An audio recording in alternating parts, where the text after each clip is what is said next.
The Dave Hooker Show. A presentation of Off the Hook Sports. Objective insight, expertise, top guests. Available on YouTube, Apple, Spotify, and the Off the Hook Sports app. Download now for free. Also available on offthehooksports.com. I compute and obey. Now to Dave Hooker. Ready. I don't usually begin the show with what I got in my email, but this one's from the University of Tennessee. So I'm going to go ahead and share an email moment here with you. And this is from the University of Tennessee Sports Information Department. And I know a lot of you like to keep track of how many days until actual kickoff. Maybe Caleb and I are a little bit different because we count down SEC Media Days as we broadcast live from last week. We also count down the beginning of fall camp. So here we go. I got the email just moments ago. Tennessee's Football Media Day will be Tuesday, August the 1st, which is in about 6 days, depending on when you're watching this. Josh Heupel will be available. Tim Banks will be available. Joey Halsley will be available, the defensive and offensive coordinator, respectively, and select players as well. So we will have coverage of that, but bam, here we are. Less than a week away, and I know practice will begin the very next day. So this is a very good time to be a Tennessee or SEC football fan. Let the other countdown begin because it is here. Practice is set. Caleb Calhoun, how are you this morning as we've got a lot to get to? Why suddenly people are giving even more respect to Neyland Stadium. One of the toughest venues in sports, will be one of the toughest actual hosts for a game, according to our friend, I believe it was Brad Crawford at 247. So what will be the toughest home venues this year? Also, Joe Milton, a Heisman candidate. Is that for real? We wouldn't have said that about Hendon Hooker a year ago. The top 10 stars that the Vols will have to face in the SEC. And then this Jim Harbaugh situation, there are so many parallels you can draw. He's going to be suspended for 4 games for lying to the NCAA. Sounds a lot like a guy named Bruce Pearl. We'll dive in. NIL proposed legislation that I can go ahead and tell you Caleb and I don't really like. How are you, Caleb Calhoun? I am doing good. It's funny, when I was young, it was always bittersweet. School. When I was young, you're 32 now. Are you 34? I'm talking about high school. Okay. So when I was young, I did not like football season starting because it meant school started. Now it doesn't matter. There is no school, so I don't care. Yeah. And it's kind of like spring when you go into summer, there is no summer break. So it's kind of the same thing. You don't get as excited about the summer. I was always a little bit jealous of my mom, who was a teacher. And I was like, so when do you have to go back to work? Now, my mom was one of the teachers that cared about the students. She wasn't one that just signed up for the summer break and the extended vacations you get. But I tell you what, it would be nice to be a teacher and have 3 months off. She taught a lot of the times in the interim, but I tell you what, it would be nice to have 3 months off as a teacher. That would be pretty cool. It would, but those 9 months you're working are brutal, as you probably know because of your mom. Oh, yeah. It's like they are. Yeah. And when you factor it out, you get paid, I think, about $11 an hour when you really factor it out. So I just want to go ahead and say all the teachers deserve more money. I feel the same way about a lot of our civil servants, especially I've got a lot of firemen that work out at my gym, way stronger than me, by the way. But I'm like, you guys deserve more money. I might have to break down a Tennessee-Alabama game one weekend. They might have to run into a burning building. So there's a lot of civil servants that deserve more money than us. And maybe we can start that. Maybe that is our new cause, our new purpose because we've got a lot of things going on. Also, this is super cool. I had a visit with TriStar Apparel, which has a little 3-star that it looks American, but it's off the Tennessee flag. We're going to start working with them. So you've got an opportunity to get some fantastic merch at a great price. So a lot going on, but first it's time for What the H? And that's brought to you by Andy Mason of AndyMasonRealEstate.com. Is Neyland Stadium going to be the loudest in the nation come 2023? What the H? What the? What was he thinking? Release the hounds. The Dave Hooker Show. Keep cool. A presentation of OffTheHookSports.com. Support our advertisers. It keeps us around. And in this case, it'll save you a lot of money and you'll get the best service in the biz. AndyMasonRealEstate.com. About 40 years of experience in that office. AndyMasonRealEstate.com. Go ahead and go to that website, sign up, get a consultation. You'll be glad you did. Best service, best price in the biz there in East Tennessee. So, according to 247 and Brad Crawford, who we like quite a bit, the most daunting home atmosphere should be Tennessee, Georgia. Otherwise, Brad, I might argue with you if this game were to be played in October. However, this game, Caleb, is a little bit different. So, raucous, you would think so. As long as Tennessee holds up their end of the deal, maybe have one loss heading into the game, but Georgia undefeated. That's kind of how you would predict it would play out. Yes, it will be the biggest game, most anticipated at Neyland Stadium in quite some time. Now, I'm not looking in retrospect, Caleb, because they won the Alabama game. They won the Florida game. But as far as a game in Neyland Stadium that there's been more anticipation for and will be if these two teams hold up their end of the bargain, you give me one besides Florida in the 90s and early 2000s because I ain't got one. No, it's not even close, and it's bigger than Florida in the 90s and 2000s because it'll be in November. Tennessee has played bigger games in November. Maybe. I don't know. Debatable. They've played maybe bigger games overall as regular season games. They've not played regular season games of this potential magnitude this late in November because they were usually playing Vanderbilt and Kentucky. Now, historically, there were moments where Vanderbilt and Kentucky were big deals. Okay, but college football wasn't as big in 1950 as it is now. It just wasn't. So it's not going to have – and Neyland Stadium did not have 100,000 seats in the 1950s like it does now. The only comparable game as a home game for Tennessee that we could ever remember was that 98 Tennessee-Arkansas game where both teams were undefeated. It was the latest at the time two SEC teams had been undefeated. But, Dave, let's be honest. You were covering the team at that time. Until the game itself happened, I think everybody thought Arkansas's undefeated record was a fluke. They didn't really consider Arkansas a top 10, top 5 caliber team, right? You know, this sounds insane, but I felt like a lot of people going into that game felt like that Tennessee's luck had run out. I can remember the day of that game, getting the credential and having a conversation with a guy who still covers Tennessee. And we said, we just have this weird feeling that Tennessee's luck's going to run out because luck or good fortune, because the players hate it when I say luck.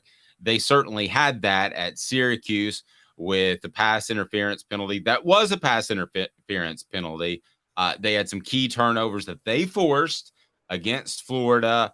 And no, I to be honest with you, when I go back to that game, I remember that morning specifically, and I thought there was a good chance Arkansas would slip up and beat Tennessee. So I felt like it was highly, highly regarded. Now, this is different.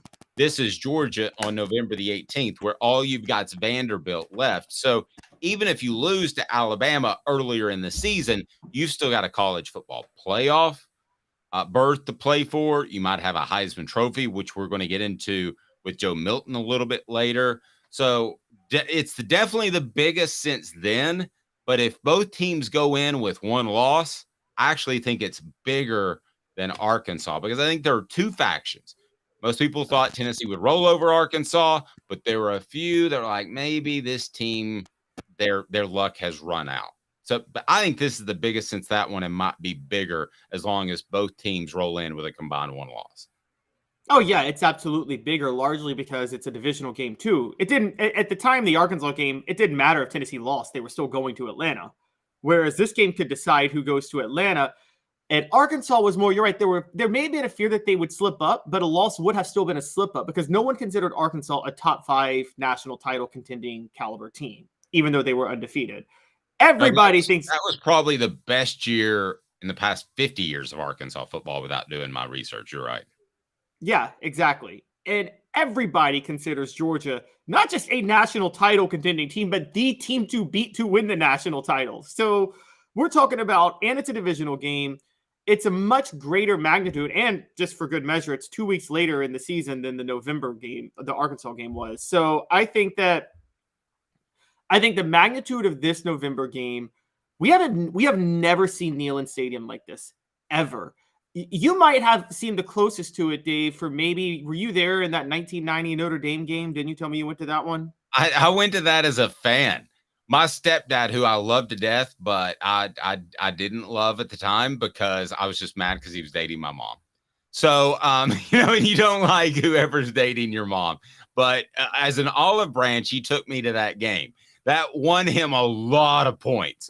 We were in, I remember we were in the U section. I think it was, I can't remember which end zone. I want to say the South, but it was like watching the all 22. And that's when I realized they didn't want tickets on the sideline anymore, that I wanted tickets where I could see the all 22. I remember Rocket hitting a little toss sweep and thinking he's going to get tackled. He's going to get tackled. No, he's not. And he's gone. And it was just, that was Rahib Ismail. I mean, that team, there was more talent. Other than the Miami games, when they played Tennessee down there or up here in the 2000s, that's the most collection of talent that I've seen on a field between one teams ever. So a couple of people, to get back to Arkansas, Travis said, I was at the Arkansas game and I 100% thought we would dog walk them. And Tennessee probably should have. They were a better football team. I don't think there's any question about that. But Arkansas, I thought, played Tennessee incredibly well. And we get to some of that in the Celebrate 98 series and some of the things that they were able to do. And they were smart about it. They slowed the game down, but ultimately you have that Clint Sterner fumble. But this will be bigger. Tennessee, Georgia will be bigger than Tennessee, Arkansas 1998, assuming both teams go in with a combined 1 win, or even maybe a combined 2 wins, because at 2, let's say Tennessee has 2 wins or 2 losses. 2 losses. Two losses. You could still play your way into a college football playoff, theoretically, if you beat Georgia. Now LSU got to the BCS national title game with 2 losses. Yeah. And you could still, by the way, hit that like and subscribe button so we can bring more people in. We greatly appreciate that. So, and the flip side too is Georgia and Tennessee could both potentially have a loss. So then you're playing for not only the SEC championship game, you're playing for a possible college football playoff, because there's going to be a team that's going to get in it at some point in the SEC with just 1 loss, maybe even 2. Now, some of the other games that Brad had listed as far as monstrous games, how close are they? I'm going to run down the top 5. Florida, LSU. I'm sorry, this doesn't compare to me because I love this rivalry because of the talent on the field. It's a game I go out of my way to watch, but this is not this is not to me of the same ilk of Georgia or Florida. What say you? Oh, I absolutely agree. If Alabama were visiting LSU this year, I would have that above them because it's a November game in Baton Rouge. But since LSU has to play Alabama on the road, I don't really think LSU has a game that would have the magnitude of Tennessee, Georgia. So I don't think it's, Auburn, Texas A&M. What do you think? Dave, I don't think either of those. I think the bottom's going to fall out of Texas A&M, and I just don't think Auburn's going to be at a level where they can compete yet. So I just don't think it's going to have the same magnitude. Agreed. So Jordan Hare for Alabama, Auburn. That's always a big game. I don't think that's a great surprise. And then you have Ohio State, Michigan, which is number 4. So Michigan would be the toughest place to play in that. That's not top 25. Brad's totally wrong on that. The Big House is never one of the 100 loudest stadiums for a game in a year. I agree with that. If that was at Ohio State, I think we'd be having a different conversation because that game is always big. And we'll get to Jim Harbaugh's suspension to round out the top 5. Beaver Stadium for Michigan, Penn State. Ugh. And then you get Tennessee back on the list, the Swamp for Tennessee, Florida, as one of the most hostile places, the loudest stadiums. There's no question about it. That's going to be listen, we talk about how Tennessee handled Florida and it was a Hail Mary and they almost got back into it. Well, here's the way they view it. They view it as our guys, Florida, almost beat Tennessee on the road. We're one pass away. So revenge game, absolutely no question about it. A huge, huge revenge game. Absolutely. And they could actually say, even though you and I disagree, I actually agree with Billy Napier's decisions to do it. They could say that had Billy Napier not gone for those two times when they scored, Florida could have sent that game into overtime after recovering that onside kick. And so they were, to them, they were closer than it even looks. So, yeah, I think that they're definitely going to be rocking. And Florida really wants to prove that they've taken a next step. For Florida, it comes down to this, though. You know, they have those Florida's got a brutal early start to the schedule. What will their record be when they face Tennessee? I mean, that's the real question in this one. Yeah, and Mr. Jones had a point. AR is gone. Anthony Richardson is gone. And I don't think he was a great college quarterback by any stretch of the imagination, but you don't know him early in the season. How do you prepare for him? So I think that was challenging for Tennessee. I think they would have done a lot more of the muddle rushing, as I call it, to prevent him from getting outside. They talked about that early in the week, but really they didn't accomplish that goal. So I think Anthony Richardson last year, even though he wasn't a great college quarterback, Caleb, was incredibly tough to prepare for in September. Would you agree with that? Yeah, but here's the thing. I always feel like the schematic coach has the advantage over you, and you tell me, Dave. I feel like the schematic coach has the advantage over the coach with Jimmy's and Joe's early in the season. Am I right about that? And it depends where the Jimmy's and Joe's are. If the Jimmy's and Joe's are on defense, I'll take the Jimmy's and Joe's. But I see where you're going. If they're on offense, then I'll take the schematic coach. Because the reason I say that is, for years, Tennessee fans, and you hear Fred White say this, they always say, you know, if we could have just played Florida later in the year. And the reason I always felt was because Tennessee had the better players. Florida just had the schematic advantage with Spurrier. Whereas, okay, maybe they could have figured out Florida's tendencies a little bit more and their own tendencies a little bit more had they played them later in the year. You and I may differ, and please don't tell Fred this. But I don't think there were many years where Tennessee was actually more talented. As talented as what Tennessee was shooting for. The NFL tells a different story, though. Okay. Tennessee loaded the NFL way more than Florida during the 90s. Well, okay, let's do that tomorrow. How about that's on tomorrow? Because Joe Milton III, Esquire Jr., he is suddenly a dark horse Heisman candidate. So here we go. Nothing like winning the Heisman in July. Hey now. Let's go ahead and get to 4 downs. 4 downs is all about Joe Milton potentially winning the Heisman. Take me to Pro Football Focus, who I would say is my favorite because I think they do use scouts. I don't think they're right all the time. I think they've gotten a little bit bloated. But I for the most part, the guys that write at Pro Football Focus that know ball, I like the most. And why do they have Joe Milton as the SEC's dark horse Heisman candidate? And who else might be mentioned as we change gears, and we'll get to 4 downs, brought to you by Zen Sports here momentarily. Tell me why Joe Milton's on this list. So Joe Milton, PFF, for those who don't know, is a numbers-oriented site more than anything else. It can be flawed and can be skewed because it's numbers-based. Particularly, they use certain types of numbers to judge offensive linemen. And that's, Dave, you know more than I do. Offensive line, more than any other position, you need to use the eye test. You can't really use numbers with offensive line. But you can at quarterback, and they're just bringing up the fact that, look, he threw for 971 yards and 10 touchdowns last year, averaged an 11.8 yards per pass, led to a 86.1 PFF grade on 91 dropbacks, which is just an insanely good PFF number overall if you break all of that down. So they're just looking at those numbers. They're looking at Josh Heupel's system. They're looking at the fact that he's taking over, and they're like, I mean, the real question in PFF's mind would be, how is he even a dark horse? at this point.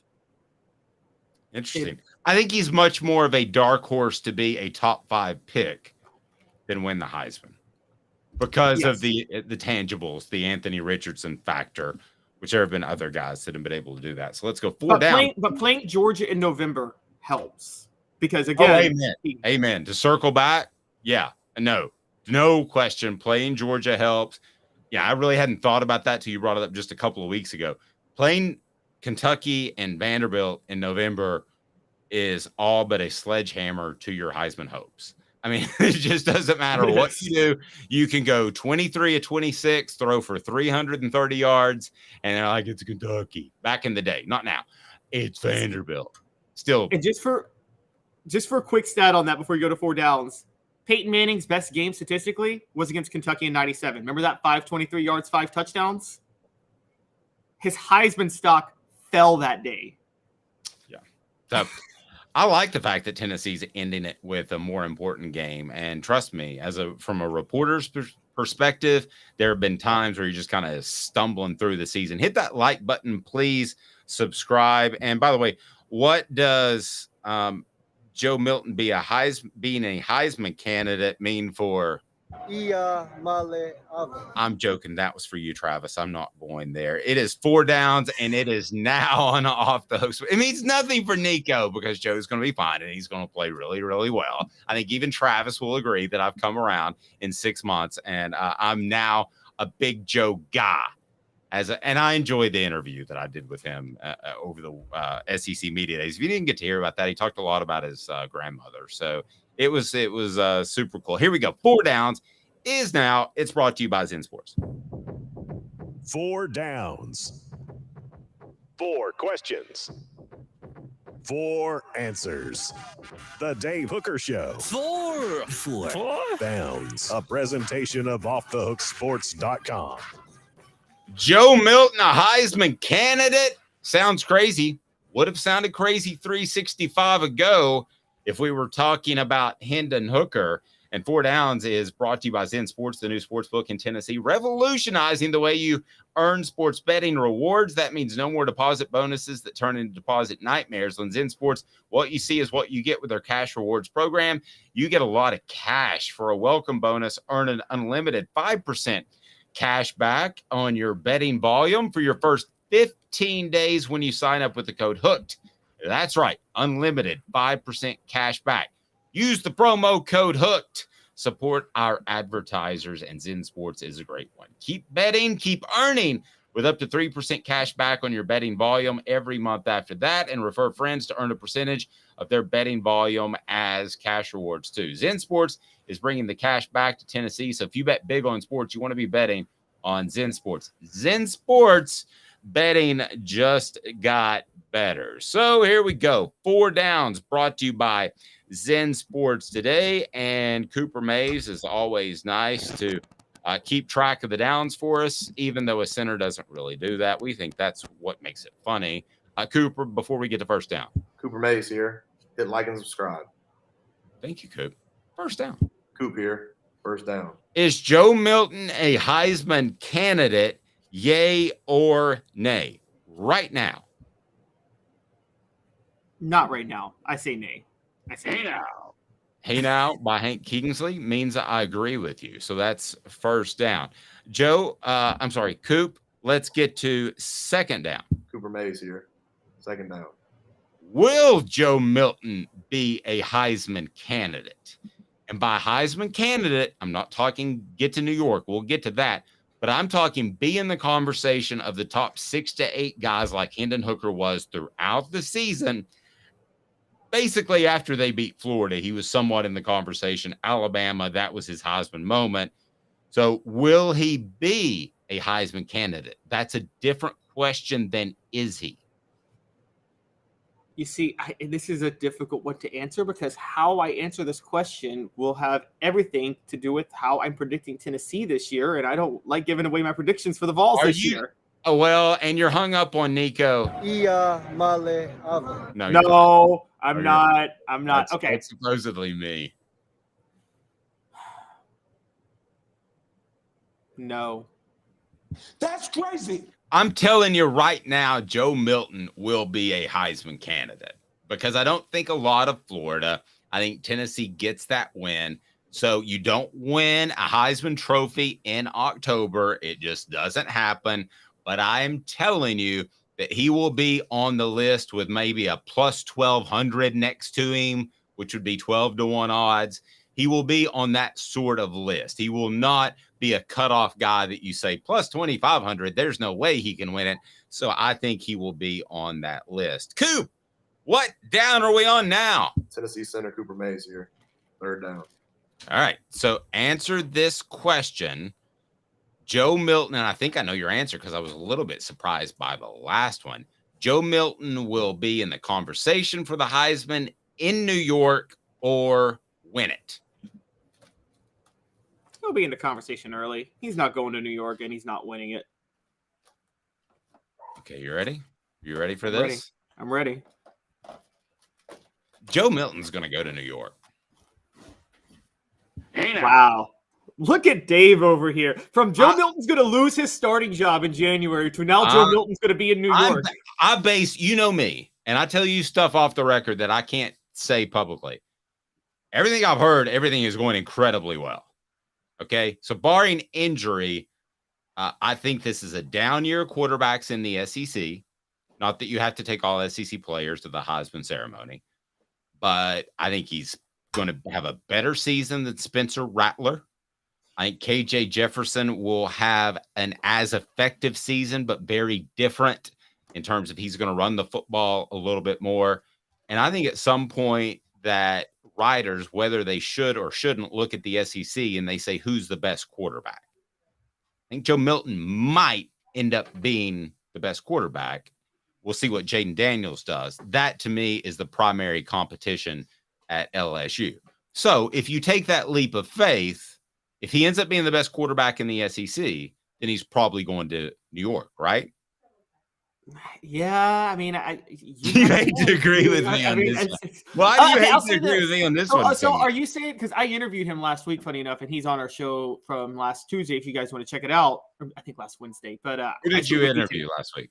DJ Shockley at Georgia. Oh, okay, yeah, DJ Shockley. And so are you saying that Joe Milton could be DJ Shockley? And what I mean by that is, you remember, right, Dave, when DJ Shockley stepped in for David Green in 2005, he was better in 2005 than David Green was in any of his 4 years at Georgia. Like, by far. The question actually kind of became, how did Mark Richt start David Green over DJ Shockley? Honestly, the previous few years. Are you saying that could be Joe Milton and Hendon Hooker? Yes, and I'm saying that for a couple of different reasons. Now, Joe Milton has spent actually more time, if you think about it, preparing for the starting role than Hendon Hooker did. Because 2 years ago, Joe Milton was being prepared for the starting role. Injuries happen. Hooker played well. Last year, Hooker was being prepared for the starting role. That's one offseason. Joe Milton is being prepared for the starting role for the second offseason, despite what happened in 2021. So I think he's going to be better than advertised. And I think at the end of the year, I will have Joe Milton as my number one quarterback in the SEC. So I've got to look over at what people are saying on the message board for a second, because people might think I'm crazy. Mr. Jones says Joe is winning the Heisman, and Travis says, Dave, finally wearing orange glasses. Come on in, the water's fine. That's the thing you should like, Travis, is I don't wear orange glasses, but I really believe that will be the case. I think that Joe Milton will, if I had to bet $20 right now, I'm not betting my mortgage, Caleb, okay? But if I had to bet my $20, I would say Joe Milton ends up in New York. All right, now this one's interesting, and somebody's already led us into this conversation. What down is it, Coop? All SEC center Cooper Mays here. Fourth down. Thank you, Coop. Who else will get consideration from the Vols for the Heisman Trophy? Now, I am talking about those plus 2,500 guys that may not even make a list. But who at least, because Jalen Hyatt was mentioned, who else? What other player, if any, gets consideration for the Heisman Trophy? Light consideration. I'm not talking November consideration. Don't look at me like that, Caleb. By the way, hit like and subscribe on the YouTube channel. Turn your notifications on, whatever platform you may be on. If you're on YouTube, you can see Caleb looking at me like I'm a total idiot. But no, I just have a very, very, very evil thing to say. But okay, what other player gets Heisman Trophy talk for the Vols? Has to be offense, right? The second most likely player to get Heisman Trophy talk for the Vols would be Nico. Are you serious? I'm saying yes, there's a chance Joe Milton ends up in New York. There's also a chance he loses his starting job to Nico. And if he loses his starting job to Nico, then Nico is in the Heisman race or in the conversation. Okay, well, you did a dastardly thing on me. You picked a second stringer. So let me throw these names at you that are on the message board. You have Ramel Keaton, Brew McCoy. You also have Squirrel White, Dante Thornton. I thought you would go in that direction. You're right, Rocky Top Tom. If Nico is getting talk, then that means the season. Well, if he's getting Heisman talk. If he's getting Heisman talk, the season is not a disaster. Yeah, it probably means you lost against Florida. You put Nico in and everything's great. But we're not going out of that. Travis says Caleb's still asleep. No, Caleb's throwing heat. I like the direction. But if you had to pick among those receivers, because I'm going to go a little bit off script. We know what Tennessee can do from the slot receiver position. And it's probably going to be Dante, or it's probably going to be, you would think, Squirrel White at that slot receiver position. Now, we got a couple of votes for running backs in Jabari Small and Jalen Wright. I don't think they are transcendental type of running backs that would get that type of pub. I also don't think that they are going to get enough carries per to be in that conversation. I think they want to split things up with Cam Selden as well. So out of the group of receivers, who would you pick? And I'm going to surprise you again. I think it's going to be Brew McCoy. And the reason I think it's... I thought I was going to surprise you again. No, here's why I think it's going to be Brew McCoy. Ramel Keaton is clearly starting on the other side at wideout, but we know that Ramel Keaton is the clear-cut second wideout. Brew McCoy is your go-to wideout. Agreed? Yeah, he's what's called a number one in NFL terms, and that doesn't mean the first guy you look at. That means the guy that dictates coverage. Brew McCoy is the guy who dictates coverage, and coverage will roll towards him, which strengthens and weakens your argument because he may get fewer catches, but he may have a bigger impact on the game. That's what scouts tell me. That's per scouts, not me. Here's my thing. I would say Squirrel White or Dante Thornton, but I actually am starting to think, this kind of just entered my mind, I think Heupel may go a little bit different this year and rotate in the slot between both of them because they're both so good and they both bring such a different dynamic.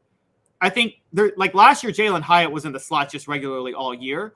What are the chances, Dave, that Heupel does what he did with Princeton Fant and Jacob Warren, but in the slot alternates Squirrel White and Dante Thornton? It would be a departure from what he's done, but I think it's a wise move. So I'm not going to start questioning him until they have a top 50 offense instead of a top 1 offense. But yes, I would try to get them both on the field. Travis says Brew is a man amongst children, but it is not our big play guy. But here is my theory. And yes, they could rotate between drives like they did with Princeton Fant and they did with Jacob Warren last year and I believe the year before. Here is my theory on Brew McCoy, Travis, and tell me if I'm crazy. Yes, he's a man among boys, not our big play guy, according to your post. However, if I'm a defensive coordinator, I'll tell you one thing. That slot receiver, whether his name is Jalen Hyatt, Squirrel White, Dante Thornton, is never beating me again. I don't care if I have to line a guy up directly on his nose and then I've got a safety over top. Beat me with the outside guy because I want to test Joe Milton and how he can throw outside because I believe he's going to be very good over the middle and I believe he's going to be very good with some intermediate short passes. So I'm actually going with Brew because I think that he will have a fantastic season because coordinators are going to say, you're not going to beat me with that slot cat again. I'm just not going down that road. Dave, so remember, though, that did last year was a reaction to what happened in 2021 when they got beat so many times on the outside by Hendon Hooker because and Cedric Tillman torched them so much. They said, we're not going to let Cedric Tillman beat us on the outside. So they sold out to the outside, and that's why Jalen Hyatt was so dominant over the middle last year. Even though Cedric Tillman got hurt, everybody knew that Hendon Hooker could still make those throws with McCoy and Keaton. So you're saying it's going to go back to 2021 where they're going to test the outside and go back to covering the slots. Yes, and then you see what they do. And if the slot's open, if I'm a defensive coordinator, man, I'm not giving up 5 touchdowns to Jalen Hyatt. I'm sorry. I don't care what it takes. I mean, that's not going to happen. That's not the way I'm going to get beat. That would be my theory. So I think it opens stuff on the outside. But a great point by Travis, too. He is a man amongst boys. I actually think that based off people I've talked to, that he is the best NFL prospect on this team, regardless of position. That's not to say Joe Milton wouldn't be drafted higher if he's a great quarterback, or Nico. But right now, with the guys that are on this football team, regardless of position, I think he is the most NFL-ready quarterback, which means you probably have to lose him in a year. But I'm going with Brew McCoy. I know that's a bit outside the norm, and it'll probably be a slot receiver, and we'll see. But I'm going with Brew McCoy at this point. And lastly, Jacob, what do people need to do? Because coming up, we've got some good stuff. The top 10 SEC stars that the Vols have to face in 2023. Who is the toughest? We'll discuss. Be sure and set your notifications on. But what else should people do, Jacob Warren? What's up, everybody? This is Jacob Warren asking you to like, subscribe, and share. Dave needs this. He does. Back in 2 minutes. Sun, sand, and salt water, the beach is a very relaxing place. Unless you wear contacts. Ow! Open your eyes to the best the beach has to offer with LASIK vision correction from Campbell Cunningham Laser Center. Ah. Hi, Mike Davis here with City Heating and Air, reminding you to always dare to compare. Our team provides quality local heating and air service, installation, and maintenance across East Tennessee. We use only the best equipment like American Standard heating and air conditioning for your residential, new construction, or commercial needs. Honesty, dependability, and customer satisfaction have been the cornerstones of our business since 1961. City Heat and Air. Dare to compare.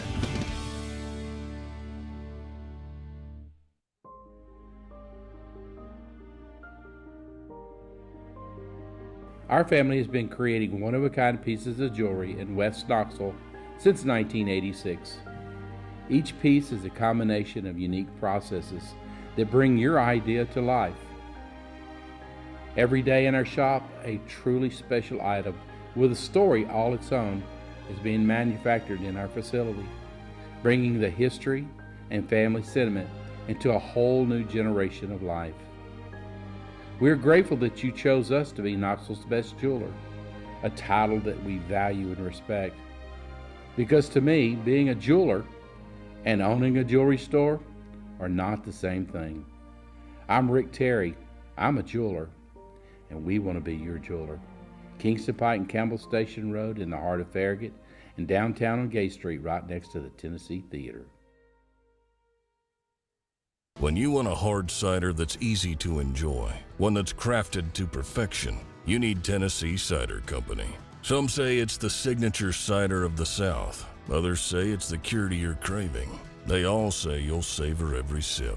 With a selection of ciders free to sample, all it takes is one taste. Visit tncidercompany.com for more information, as well as to shop our ciders and merchandise online. Thirsty yet? Doors open at 10 a.m. You're listening to The Dave Hooker Show, a presentation of OffTheHookSports.com. The internet is full of pictures of each and every one of you. Available on YouTube, Apple, Spotify, and the Off the Hook Sports app. Download now for free. Is there nothing you people can't do? Also available on OffTheHookSports.com. Great idea by Caleb Calhoun and the top 10 SEC stars the Vols will have to face in 2023. By the way, refresh website. So let me know what you think of that. You can always email me at dave@offthehooksports.com. I am a man of the people because I am one of the people. So would love to hear your feedback on that. We're pretty pleased with it as we get off and rolling for what will be year 2 of Off the Hook Sports, but it's year 1 was interesting. So we've got a lot to get to. People are loving Caleb. Look at Rocky Top Tom says, and I'll put it on the message board. Great point, Caleb. I keep saying that coach's offense changes just a smidgen every year to account for positional talent and full people. And let's be honest, I think we all love Dante Thornton and Squirrel White. Maybe me in particular. I'm a very fond of Squirrel based off what I've heard. But Brew McCoy, I believe, is a different level of athlete. And I think that's going to prove when you see that in the NFL. But, we're discussing whether or not the slot receiver position will still be Tennessee's go-to. That's going to be fun to watch, and we will determine that, I'd say fairly early in the season, but I think Josh Heupel is pretty darn good for being able to adjust on the fly. So the top 10 players that Tennessee will have to face in 2023. And this from list the SEC is specifically. In the SEC specifically. And this list is brought to you by Craft Treats. I'll tell you more about that momentarily. So if you were to look at this last year, you'd probably have Stetson Bennett up high. Despite all the knocking, he ended up playing really well in his final year. And I think he answered a lot of questions even before last season. You would have Bryce Young. You would have maybe Will Levis at the time. You may even have Spencer Rattler. It was a very strong quarterback class as far as guys that were going to take the field. Caleb, that is not the case this year. When I look at your list without giving anything away, the top 5 are defensive, 3 are defensive players, and 1 is a tight end. Before we get into those, as far as the top SEC stars that Tennessee will face in the upcoming 2023 season, how different does this list look in just a year? Don't forget to hit the like and subscribe button. It helps us bring more people into the channel. But this list, I gotta look for the acronym QB. That's not easy to find. Yeah, it was really, really hard for me to compile this list because last year was a lot easier when I was doing it. You're right. It was Bryce Young, Stetson Bennett. I believe, I think I might have had Malik Neighbors. No, I can't even remember, but I was at another place when I was doing that then. And it was a lot easier for me to compile that list. This list was so difficult. And full disclosure, I try to spread it out when it gets a little tight for tiebreakers because I don't want everybody on the list to be a Georgia or Alabama guy. You know what I mean? It's like and that gets a little bit, that makes it tricky. So I went a little communist and spread the wealth a little bit to other teams. But you can't go a little communist. When you go communist, you're all in. Okay, how about socialist? Okay, yeah, very socialist list, but I thought appropriate. I mean, again, you could name 3 Georgia players on their defensive front if you wanted to, and so I think Georgia's whole offensive line is the top 5 if I wanted to. There you go.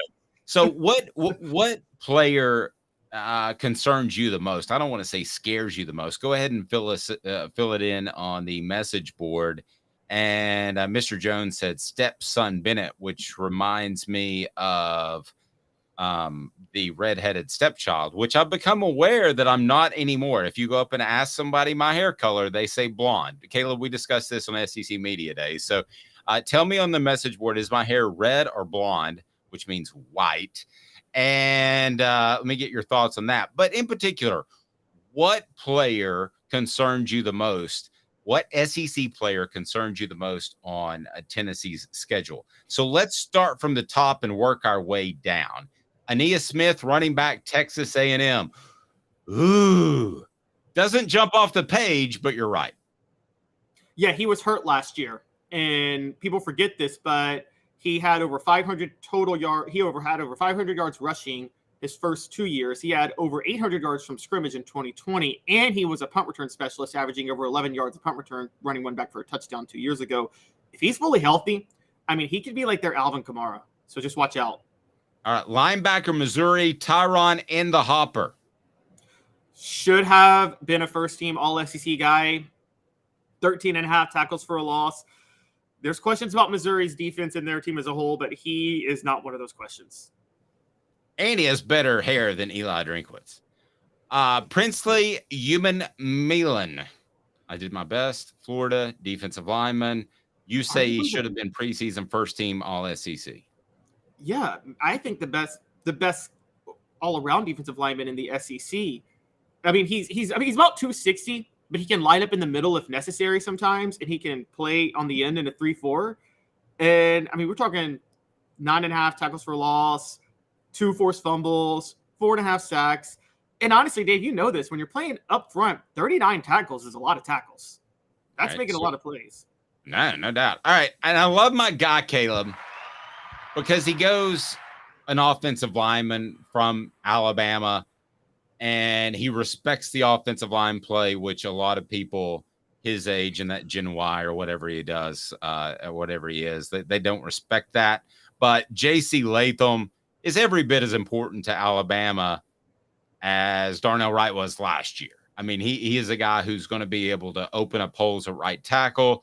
He's going to be able to, you would think, be able to negate some great pass rushers. So J.C. Latham, kudos to you for picking an offensive lineman at number 7 before we get to our first quarterback.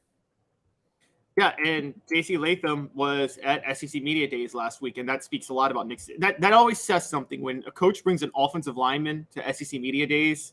That gives you a hint of what they really think of them.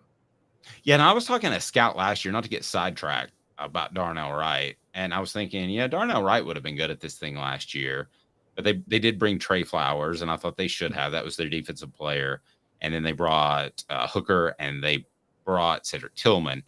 But I thought, man, Darnell Wright would have been good at this. But I was talking to the scout. The scout said, Dave, we had nothing on this guy. We did not think that he was going to be even close to a great player. So I wonder if Tennessee's coaches kind of thought the same thing. It would have been 3 offensive players. It's just me thinking aloud. Then you get to a quarterback, Devin Leary at Kentucky. You right. Probably the only good quarterback Tennessee football will face this year.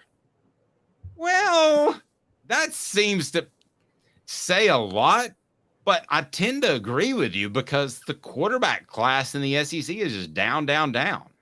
It's awful. And Tennessee doesn't have to play LSU or Arkansas. And those are the two best quarterbacks. No, the other thing about this, who's shared all SEC with Joe Milton? Will Rogers, KJ Jefferson, Jaden Daniels. Guess who Tennessee doesn't have to play this year?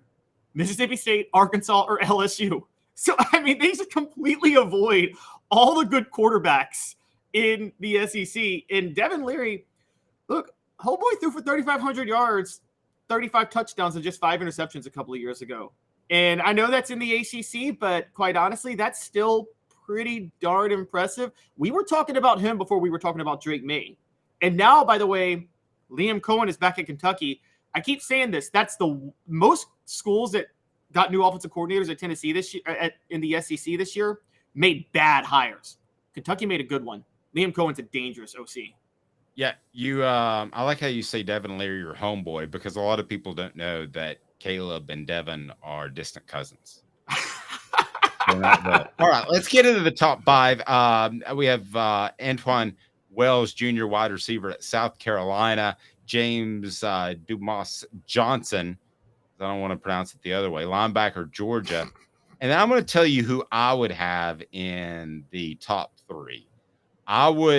You have Kool-Aid McKinstry, the defensive back, Alabama, Brock Bowers, tight end, Georgia, and then Kamari Lassiter, defensive back out of Georgia. I would actually have Kool-Aid number 1, me personally, and then I would have Brock Bowers a close number 2, not only for the best SEC players that Tennessee will face this year, but if those guys happen to be side by side in the NFL draft, and let's forget about need. I got into a conversation with Tyler Ivins of the Sports Animal.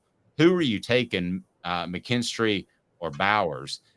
I would take McKinstry in both situations, but it sounds like you would take Bowers as far as better college player. And I'm curious if they were sitting there at 5 and 6 in next year's NFL draft, and you need a defensive back and you need a tight end. Bowers is a transcendental tight end that could be up there higher than usual, but defensive back is probably the safer pick. So compare and contrast those two before we get to why you pick Lassiter. Well, for NFL, you're probably right with McKinstry because cornerbacks are harder to come by than tight ends in the NFL. I think tight ends are borderline on running backs at this point, where there's such a supply of good tight ends where it's more about how well you use them than it is anything else. There's very few Jason Wittens in the NFL, but Brock Bowers, could be that. So, but I'm with you. I'd still go Kool-Aid McKinstry. I can't get past what Tennessee did to Alabama last year through the air, and Kool-Aid was starting on that team. And that's sticking in my head. I know he wasn't guarding Jalen Hyatt in the slot. Forget that. A 15-second drive went to Tennessee's 2 wideouts. I believe he was on Ramel Keaton for that last catch. And I'm sorry, I got to put that on him. All right, so that leads us to today's tough question, and it's brought to you by Craft Treats. Now that we've had the opportunity to go over it, today's tough question is quite simply, who's the toughest opponent that Tennessee will face? Today's tough question. Take a side. Take a stand. The Dave Hooker Show, a presentation of offthehooksports.com. Brought to you by Craft Treats. They have the chill pills that have the CBD derivatives in it that will help with your pet's digestive issues, will help with your pet's arthritis issues or anxiety issues. Go to crafttreats.com and use the simple promo code Off the Hook to get 20% off. Off the Hook to get 20% off. I love your list. It's gotten clicked on like a gajillion times, so that's good. But it's Spencer Rattler. It's none of your 10 guys, Caleb. It's Spencer Rattler. I addressed that. I know you did. Share with the listeners who like to consume information and content via audio and video as opposed to reading. We're all different. And it's in your column, but it's still Spencer Rattler. It is Antoine Wells Jr., the receiver. That was the reason Tennessee struggled with South Carolina last year. They couldn't guard Wells. It took South Carolina and, who was their offensive coordinator last year? Satterfield? Was that his name? My mind just drew a total blank for a second. It took them till November to realize they had a weapon in Wells, and they started using him because he torched Tennessee, and then he torched Clemson, and now he's first team All SEC, and it's all because of what he did at the end of the year. Wasn't Rattler. It's that they figured out that they have a guy for Rattler to throw to. Wells is the threat for South Carolina. Let me tell you why Spencer Rattler is the number one threat. Have you ever been to a Cheesecake Factory, the restaurant?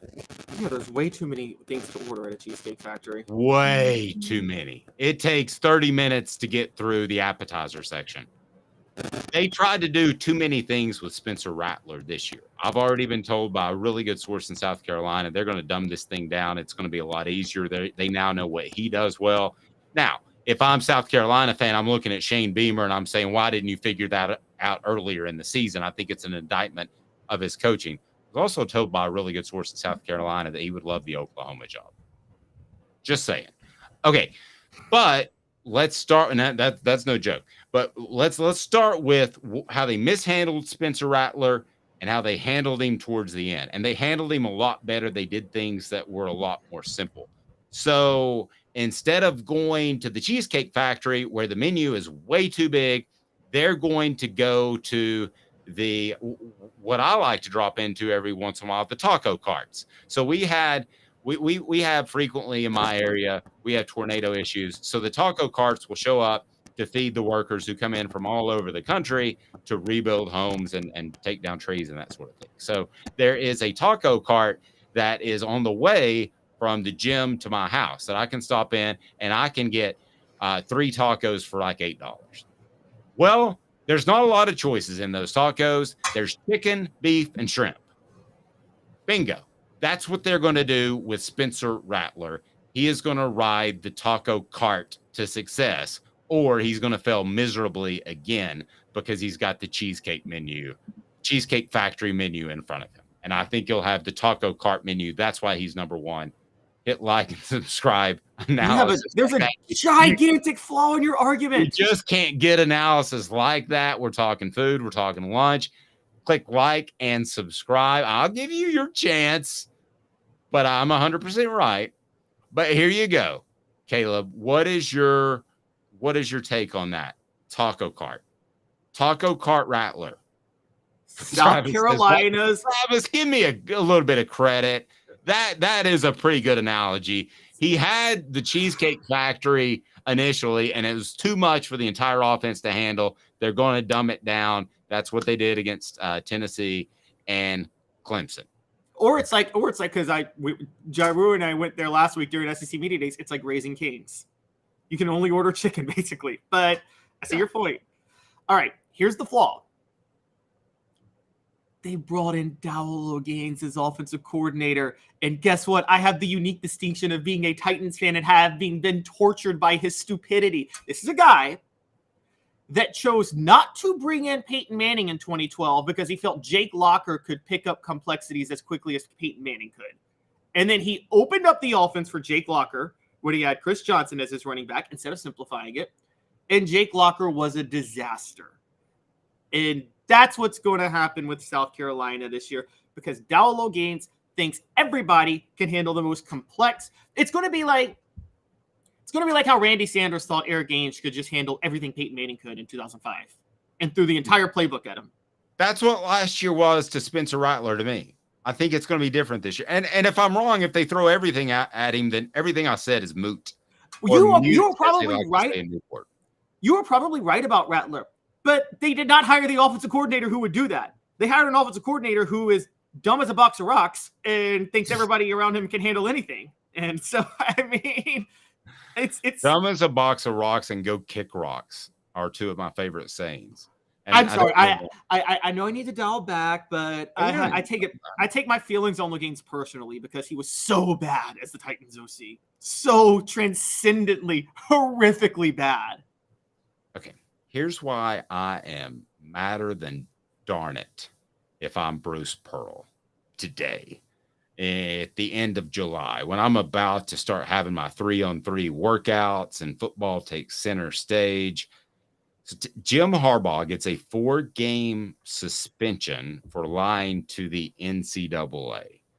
Bruce Pearl, essentially, his firing was forced and he got a 3-year show cause that completely put his career on hold.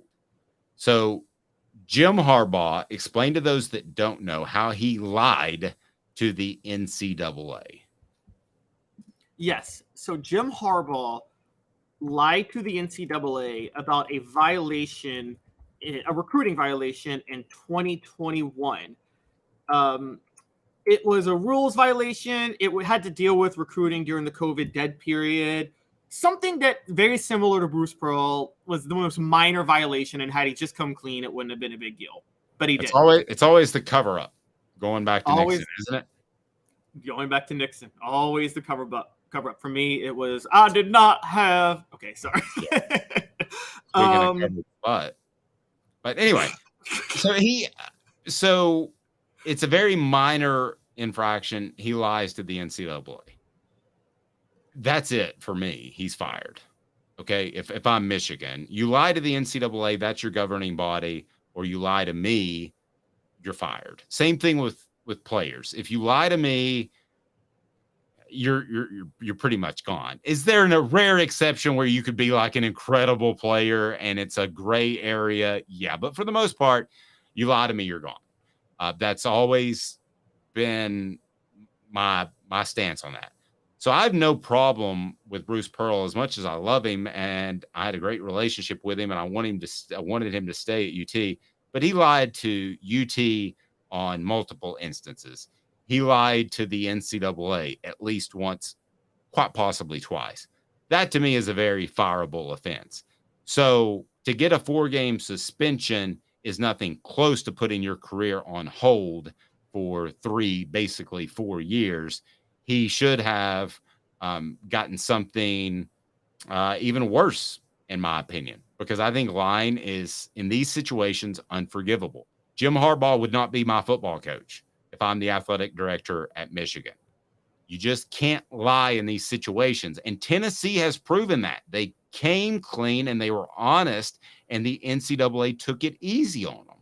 You do the opposite, and don't think the NCAA is not going to remember this. If Michigan gets in trouble 2-3 years from now, that might be when they drop the hammer on Michigan. Tennessee's reputation is the exact opposite. It's we're going to help you police ourselves. So if something happens at Tennessee 3 years from now, they're going to get the benefit of the doubt. I'd have fired Jim Harbaugh. He doesn't want to be there anyway, but that's a whole different conversation. Bruce Pearl can be mad right now if he wants to, but when you lie to your employer, that is a fireable offense with cause, without your buyout. That's where I stand on that, Caleb, and always will. And get your thoughts on that. But I can give you an example when I was in that position. And there were some people questioning my integrity at the time. And I'll be more than happy to tell that story. I don't think I've told it publicly before. But your thoughts on lying to a superior in these sorts of situations is fireable, done, end of story. I mean, I'm one of those people that weighs the success and necessities against the morals. I'm going to be honest. And here's where I say that. I think here's Michigan's conundrum. I don't think they can get a much better coach than Jim Harbaugh. And the reason I agree with that. And I agree he's a top 10 coach in the nation. Exactly. So let's think about when these things have happened. One, yes, Tennessee fired Bruce Pearl. A lot of people think Mike Hamilton should have stuck with him for the whole time, even through the show calls. But what people don't understand is he tried.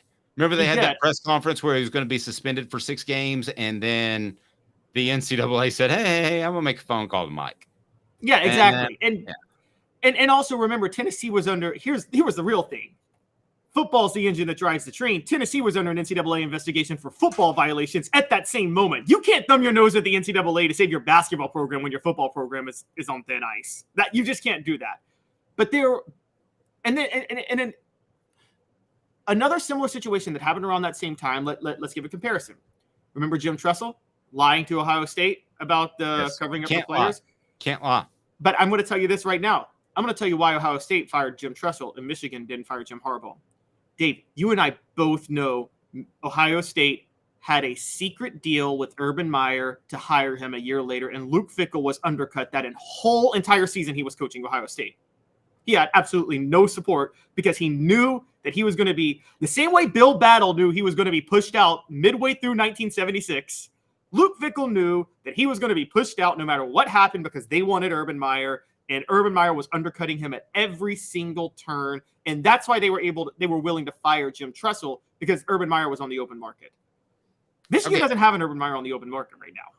Let me share this story with you. I know a lot of people don't like journalists and don't like media, that they think intrinsically that they are maybe disingenuous or maybe even untruthful. When in my experience, it's been the exact opposite. I know of a person who one time was asked to get a comment from Philip Fulmer. He said Philip Fulmer didn't feel like talking about it because he forgot to ask. That was a lie. And he was drafting his resignation letter the next day, and I talked him out of it. But as it comes back to me, let me share a story. So many of you, if you Google me and Inky Johnson, who I love to death, I interviewed him because a person within the program said Tennessee Sports Information Department is not making him available. This is about 2.5 weeks after the Air Force injury. He really wants to say thank you to the fans. I'm like, super. All the interviews went through Tennessee Sports Information Department. Everybody had requested him at the time. So, and good morning, Mr. Grindstaff from Wisconsin. So we're talking about how you don't lie to catch you up at the job. So I go meet with not only the sports editor, but the executive sports editor, the overall editor of the paper. I tell them exactly what happened, Caleb, exactly what happened. Well, Tennessee has a different version of it because they felt bad that their sports information department didn't make Inky available sooner. And then they had every other media member that was mad that I got an exclusive with Inky. So I got a call from a publisher the day after they had decided to suspend me from the Alabama game. And, the News Sentinel had written that I was not in the wrong in any shape, form, or fashion later on that week. But I got a call from the publisher. So this is the head of all the editors, Caleb. This is the one you don't want to screw up. And he says, Dave, I just want to make sure everything you told me is 1,000% honest and correct. And I said, 1,000,000%. Everything I told you. So at that point, and I've always had this fear of being accused of something I didn't do. So the Tennessee's notion was I caught Inky in a parking lot, ambushed him. Not true. So I go home later. Well, no, we went to a bar, my wife and I, because it was a very stressful time. And after about 2 bourbon and Cokes, my wife looks at me and says, don't you have that on tape? And sure enough, I recorded every phone conversation because I can't transcribe fast enough. And you could hear it ring that he was calling me, Inky was calling me, and he said, hey, Dave, how are you? So it was the exact opposite of an ambush. So I sent that to basically everybody, the University of Tennessee president, my publisher, and everybody, just to know that I had not in any shape, form, or fashion misled them, and this was set up by an intermediary. The problem was you didn't want to burn the intermediary because he was essentially the source, which Caleb would certainly get from a journalistic standpoint. Had I lied at that moment, when my publisher says, hey, 1,000% true, if I lied to him at that moment, or I lied previously into the investigation into that, I should have been fired on the spot. Boom. No cause, don't even pay me for the rest of the week. That's how I feel about lying in these situations. I know there are gray areas to some people, but in certain situations, there ain't no gray areas. That wasn't a gray area for me in my career.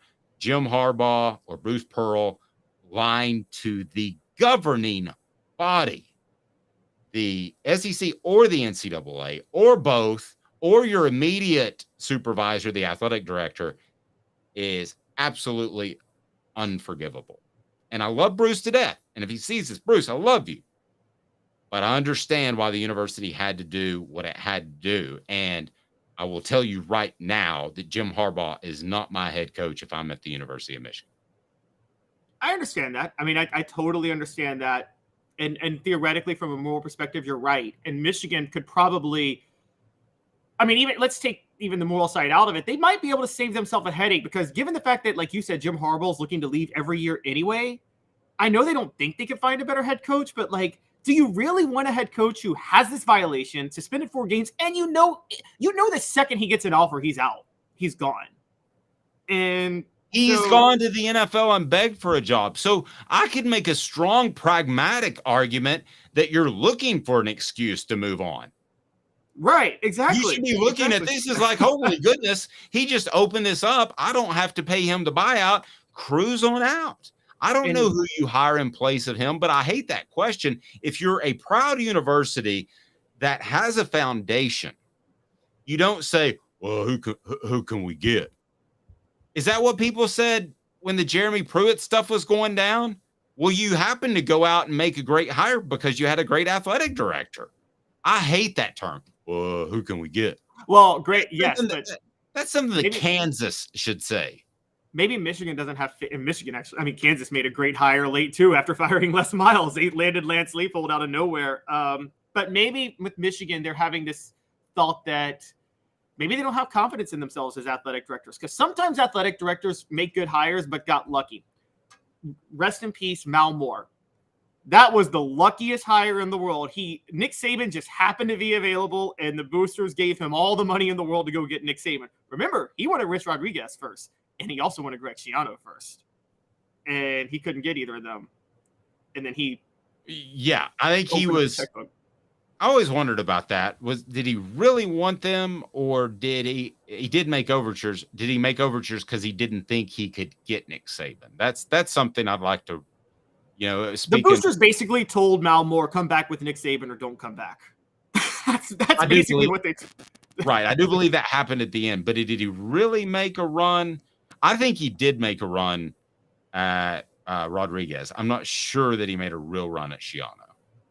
You're probably right. Maybe Shiano was a negotiating tactic. Rodriguez used Alabama to negotiate a better deal with West Virginia and then bolted West Virginia from Michigan 2 years later, ironically, since we're talking about Michigan. But sometimes you hit, there's not, I think Danny White is one of the few athletic directors where there's actually some genius in his hiring. There's not a lot of genius in hiring Nick Saban if he's on the market, or Urban Meyer.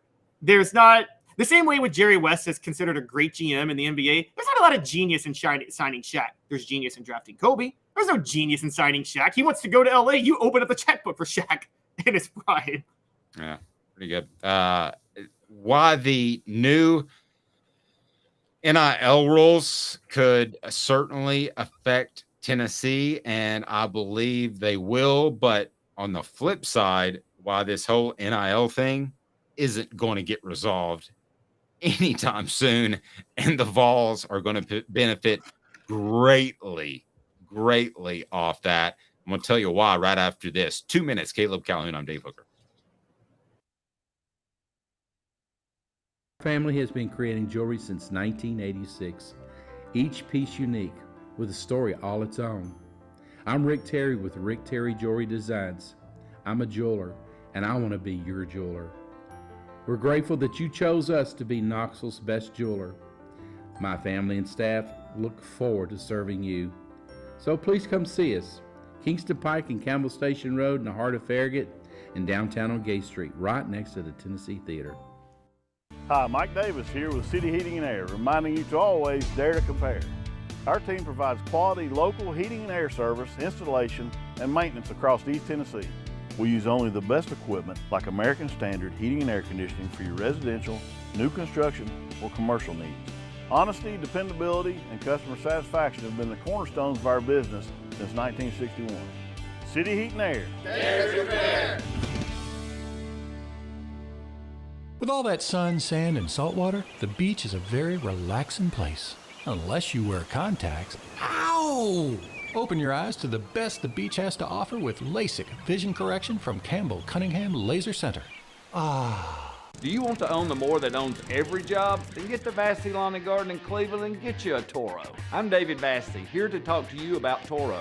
With a Toro Zero Turn, you'll get more out of every minute and you'll reach the finish line faster. At Vassy's, we like to say, no matter if you're mowing 3 acres a week or 11 lawns a day, homeowners and business owners alike find confidence in equipment they can trust from top to bottom. Vassy Lawn and Garden, Highway 60 North in Cleveland. Man alive, it's worth the drive. These mountains hold and defend a spirit far better than moonshine. A drink that holds flavor that becomes necessity. A hard cider made and relished by folk who are as hearty as they are legend. A refreshment that can only be found in one place. With a taste that makes you say, give me 3 bottles of the good stuff. Tennessee Cider Company, where necessity can be found. Objective coverage. Hey, that's new. If we get caught, we're going to jail. The Dave Hooker Show, a presentation of Off the Hook Sports. YouTube, Apple, Spotify, and the free Off the Hook Sports app. I'm going to need to see some identification. Back to Dave Hooker. All right, Caleb, talk to me, Goose. You said in our 345 production meeting that you thought that the new NIL proposed legislation is not great. Oh, I don't think it's just not great. I think we didn't. We purposefully didn't do it during the meeting, so we wanted to do it in the parking lot. We didn't want to do it in the parking lot, as John Pennington used to always say before we would do his show, The Sports Source on WATE. But the NIL proposed legislation is out. I want you to explain this to me as you see it, why it's not good, and I'm going to tell you why Tennessee fans should celebrate the current state of NIL. So you go first, and then I'm going to tell you exactly why Tennessee, the University of Tennessee, and a few other schools, not many, a handful, a few other schools should celebrate the way this NIL proposed legislation movement is unfolding. You go ahead, sir. Okay, so this NIL bill is not about regulating NIL to figure out how to address student athletes, whether or not they're considered employees in California or independent contractors in Tennessee, because that's something to address. This bill specifically is about nothing more than limiting what athletes can do for themselves, because it establishes it says, let's establish a national standard and preserve Title IX funding. Okay, how? That's a requirement in the bill, but how do you do that? How do you actually go about doing that with NIL if you have a place like California calling them employees? They don't say that. Here's what they do say specifically. Athletes can't make money off endorsements for things like alcohol.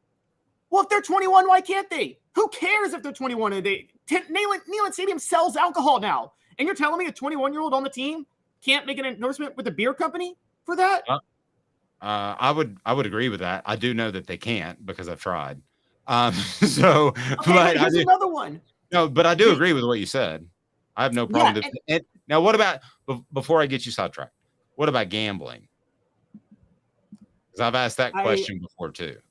I am not seeing anything related with NIL and gambling right now. Well, they're not going to allow that. I can go ahead and tell you. Yeah, they probably won't. And I think there's already existing laws with gambling, so it doesn't really have to be addressed as much. But the other one, and this is the big one, the transfer portal. Now, please tell me, Dave, what the transfer portal has to do with NIL. I mean, this is why it's BS. They are using the we need national standards for NIL to crack down on players' rights, because they want to moderate. Who's the I want to make sure we get this straight. Who are the actual legislators that are proposing this? So the two crafters are Democratic Senator Joe Manchin and Republican Senator Tommy Tuberville, former Auburn coach. And by the way, let's look at those two guys for a second. So Tommy Tuberville is getting a call from Nick Saban because he doesn't like transfer portal nor NIL. So that's why he's going to back it. Okay, and who was the other one? Joe Manchin and Nick Saban were best friends as kids. Okay, thank you. So this is Nick Saban's bill. This is Nick Saban pulling strings.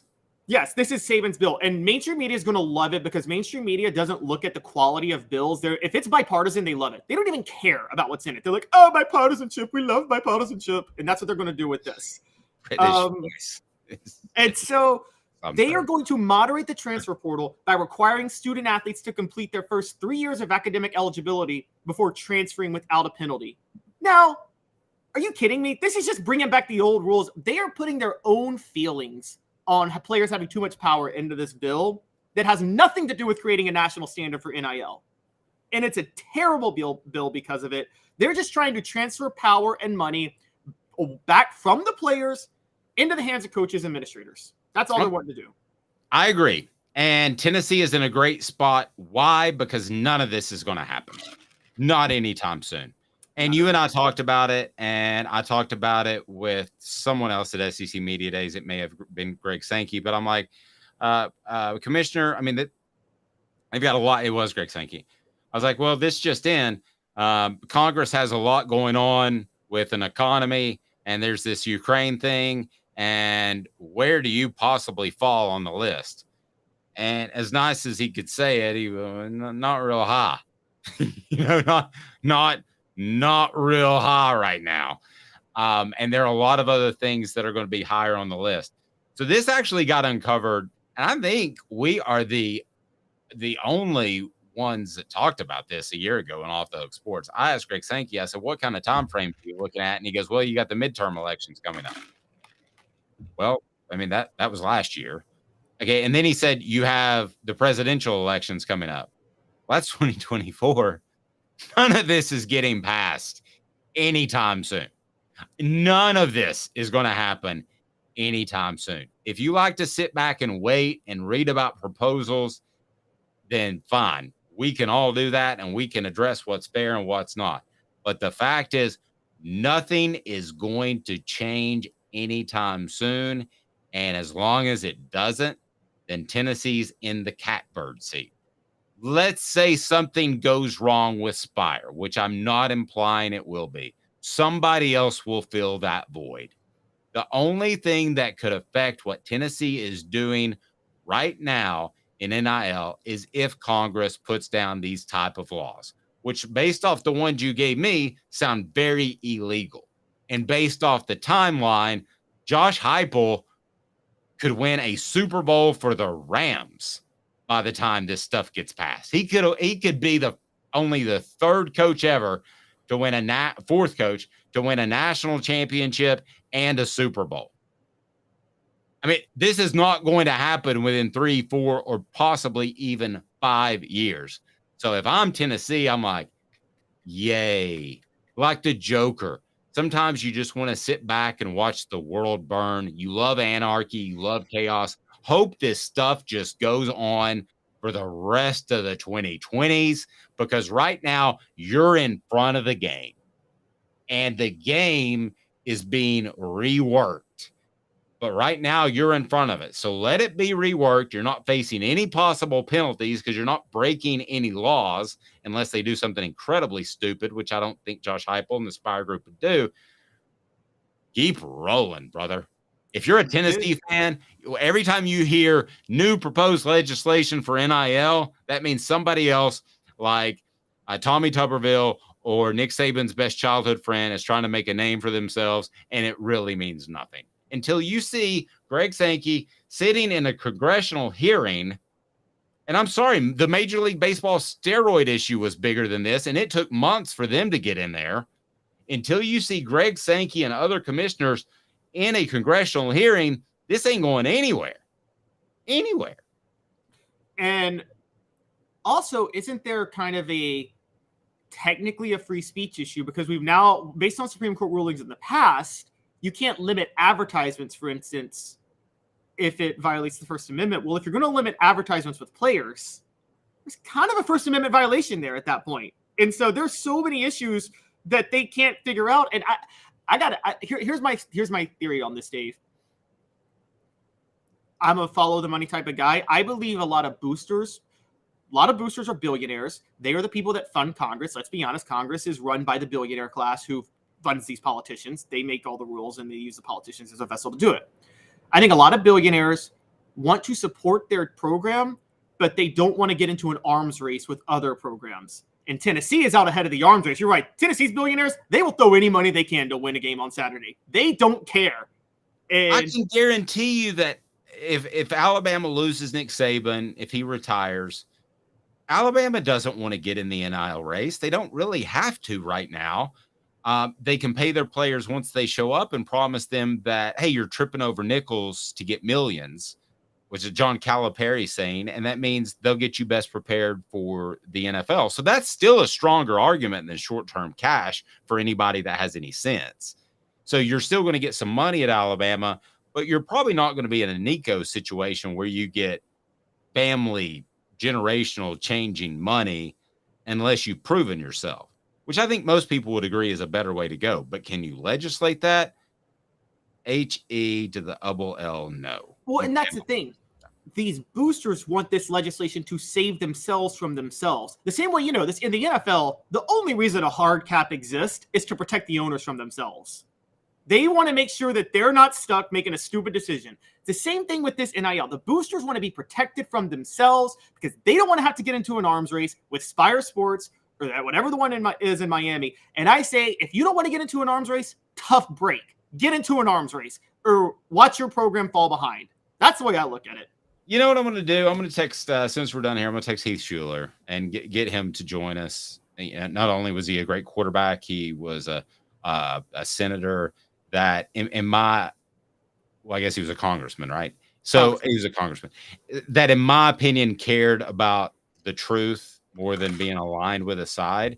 So I bet he could give us some really good insight. So I'm going to text him. So expect Heath Schuler on the show before terribly long. I don't want to tease him before he's booked, but he's pretty good about getting back. And I love doing broadcasting with Heath. So we'll just bump Caleb that day. I'm joking. Caleb and I will talk to Heath, and Caleb knows more about politics. So we'll provide you a little bit of insight and when any legislation about the NIL may be passed. Have a fantastic day, everyone, whether it be morning, afternoon, middle of the night, whenever you're watching. He's Caleb Calhoun. I'm Dave Hooker with you each and every morning. Don't forget to hit that like and subscribe button because 10 a.m. weekdays, we've got some exciting stuff about some game day coverage that might be coming up. He's Caleb Calhoun. I'm Dave Hooker. This has been a presentation